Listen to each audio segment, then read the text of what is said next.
This tutorial is a continuation from Paperspace for Bookshelf 2. In this one we're going to show you how to create detailed drawings using Paperspace ModelSpace.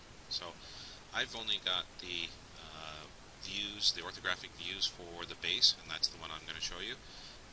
You'll need to create the orthographic views for the other two parts as well.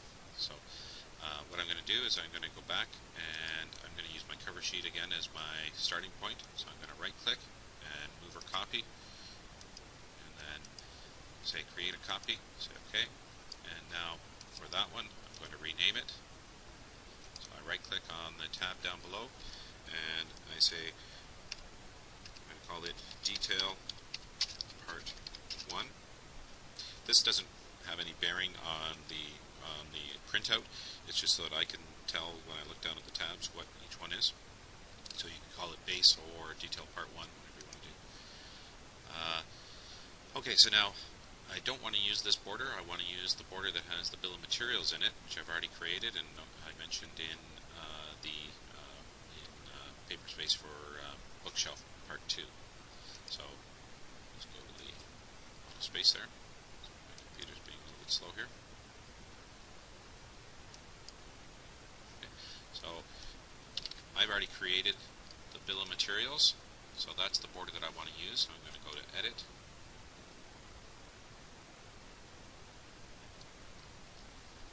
and Copy, and then hit Enter. Make sure you hit Enter to enter those things into the clipboard. And then I'm going to go back to the Detail tab. I'm going to erase the border. And actually, I'm not even going to need this viewport, so I'm going to turn on my viewports, and I can delete this now. And I can do that at any point. Now I'm going to edit.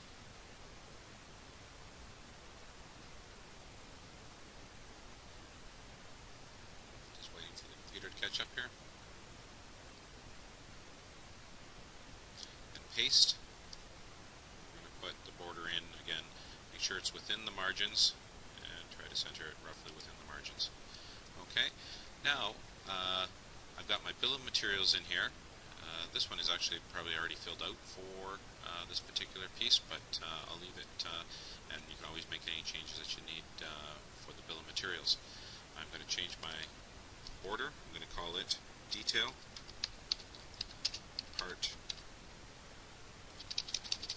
Detail dash Part 1, and then I want this one. We're going to have to figure out the scale for it, and we're going to change this to drawing number 4. Okay, and we would change the date and so on.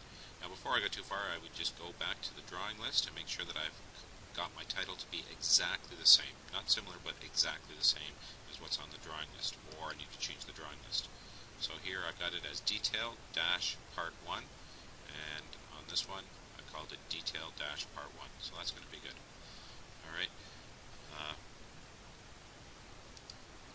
now our next thing to do is to create viewports. So to do that, I can go to MView, it's all one word, so I'm typing that in as MView, and then it asks me down here in the command line to specify corner, and I can put in more than one viewport. I could put in 2, 3, or 4. I'm just going to put in 1 to begin with, so I'm going to do something like that, and then I'm going to hit enter to bring up the same command, and I'm going to put in 1 more, just like this. Okay. So in this viewport I'm going to show the bottom view, and in this view I'm going to show, or in this viewport I'm going to show the front view of the base. So what I'm going to do right now is I'm going to set the scale of the two viewports. I've already calculated the scale of the viewports. I think 1 to 2 is going to work. So I'm going to go and what I've done is I've selected them both. If you needed to set them to different scales for some reason, you could select just one at a time. I'm going to then right click with my mouse, waiting for it to catch up here.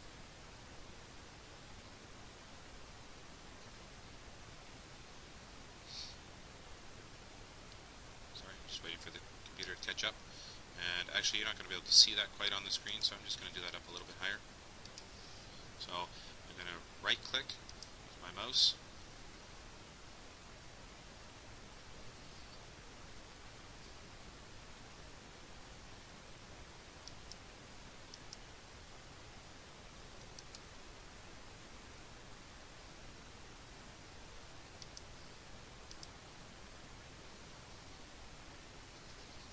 Sorry, I'm just waiting for this to catch up here. Oh, I had it there.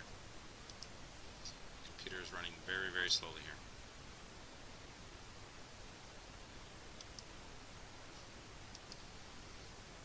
Well, what I can do is go to Modify.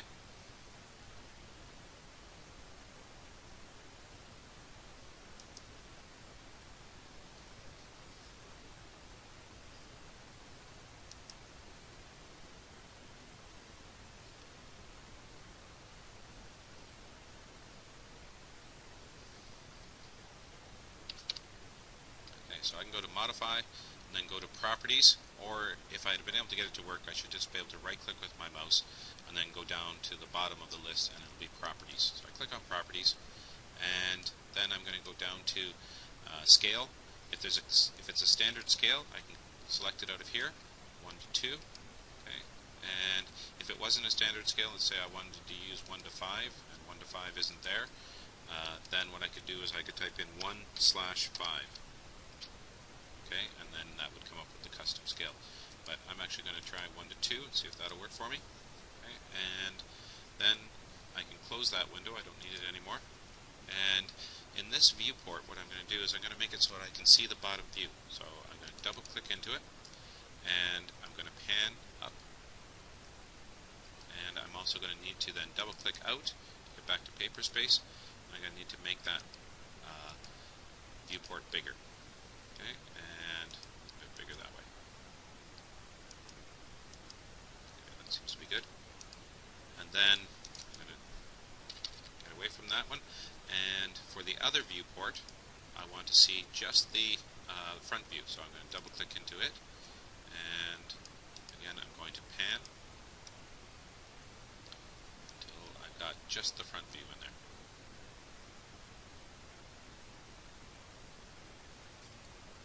And I can escape and go back to Paperspace.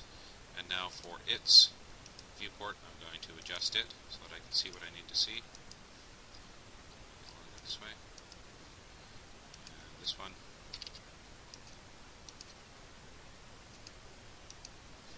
I think I've got the right thing shown in there, so I'm just going to look around. No, I've got actually the border here. So I need to double click into it and pan over until I've got the actual base. Okay, and that's what I want to see. Okay. I got to make it so that they don't line up, so that it's easy for me to tell that I still need to align the views. Okay. And so normally we would align the views. So, next thing I want to do is I want to take those two views, I'm going to highlight them, and I'm going to put them